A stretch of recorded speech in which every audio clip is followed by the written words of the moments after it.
Қалайна ағайында новый кузовтағы Hyundai Palisade автокөлік 2026 жылғы автокөлік бұл. 3,5 литр объем қозғалғышпен машина полный привод. Так 2200 ғана миль шақырымда жүріп өткен.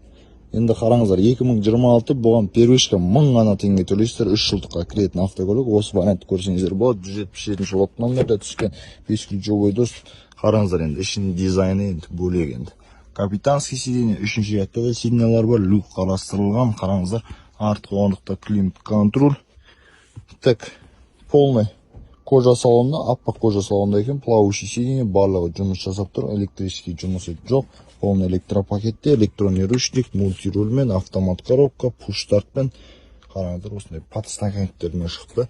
2026 жылы Palisade'тің дизайны сәл өзгешеленген екен. Так, міне, жүріп өткен шақырымы 2000 контурма 2200 миль шақырымда жүріп өткен. Так, задний частта ешқандай ұрылған соғылған жерлері жоқ. Задний вид камера, задний партрониктермен. Так, жұмысы мынауға. Мына жерден соққы алған. Осы жерлері майысқан жерлері бар. Есікте крылда негізі өздері жарайды, негізі пүдермен тартып, жастап өзін бояусыз шығаруға болады. Қызықтырса сұраңыздар, бүгінгі кешкі аукционда 177 лот номерде